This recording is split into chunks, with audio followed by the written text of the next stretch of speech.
फजर के बाबा का तो यही लगता है कि फजर उनका साथ दे रही है। हालांकि वो नहीं जानते कि फजर शेर की जान को बचा चुकी है और वो उसे अलग रखती है। वो कैसे लोगों का साथ दे जो शेर को जान से मार देना चाहते हैं। फजर सोचती है कि बाबा एक न एक दिन मुझे माफ कर ही देंगे, लेकिन मैं शेर की जान किसी भी कीमत पर नहीं लेना चाहती। अब फजर और शेर का रिलेशनशिप काफी ज्यादा स्ट्रॉन्ग हो जाता है और शेर के ये अल्फाज के अगर जिंदगी ने मौका दिया तो ये जिंदगी ही तुम पर वार दूंगा, ये तो फजर को भी काफी ज्यादा इम्प्रेस करते हैं। आगे जाकर आप देखेंगे कि शेर मुकम्मल तौर पर सेहतियाब हो ही जाता है और वो जाने से पहले फजर से कहेगा कि मैं तुमसे शादी करना चाहता हूँ फजर, मैं किसी भी कीमत पर तुम्हें छोड़ना नहीं चाहता। इसलिए वो फजर को सोचने का वक्त भी देगा और फजर जो कि अपनी माँ के सामने सब कुछ रख देती है, वो उन्हें बता देती है कि बाबा शेर को उनसे रंगना चाहते थे। वो चाहते थे कि वो शेर को जान से मार दें, लेकिन अम्मी मैं ऐसा नहीं कर सकती। एज अ डॉक्टर ये मेरा फर्ज है कि मैं एक पेशेंट की हिफाजत करूं, उसे प्रोटेक्ट करूं, ये नहीं कि मैं उसे जान से ही मार डालूं। बाबा को अपने मफाद की खातिर किसी की जान की कोई परवाह नहीं है अम्मी। इसी वजह से ही उसकी वालदा कहती है कि तुमने जो किया है बिल्कुल सही किया है और वक्त साबित करेगा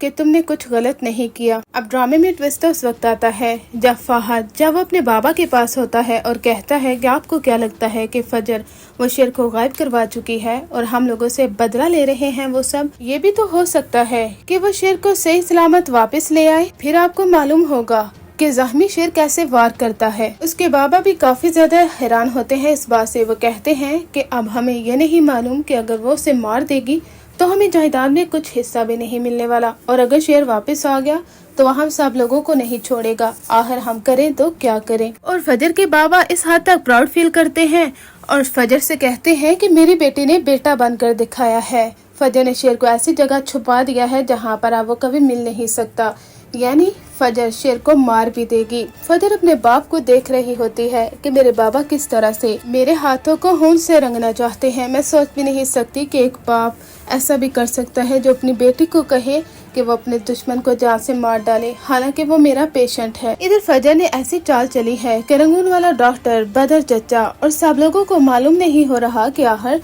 फजर ने शेर को गायब करवाया है या फिर किसी और ने। आखिर शेर गया तो क्या कहाँ। इधर जब शेर की वालदा वो बदर चचा के पास आती हैं और वो तो अपना ही एक ड्रामा करती हैं, सिर्फ और सिर्फ इसलिए कि सब लोगों को यही लगे कि वो कुछ भी नहीं जानती। वो कहती है कि मेरा बेटा, अगर उसे कुछ भी हुआ तुम लोगों को मैं जिंदा नहीं छोड़ूंगी, मेरा बेटा वहाँ से कैसे गायब हो सकता है। वो ये सब कुछ कहती हैं ताकि इन लोगों को शक न हो कि वो भी बराबर की शरीक हैं और उन्होंने फजर का भरपूर साथ दिया है। इसी वजह से ही तो शेर वहाँ से निकल चुका है। राजदार ने सीसीटीवी फुटेज की तारें काट दी थी, जिसकी वजह से कोई भी सीसीटीवी फुटेज में फुटेज नहीं आ सकी कि आखिर शेर को किस तरह गायब करवाया गया।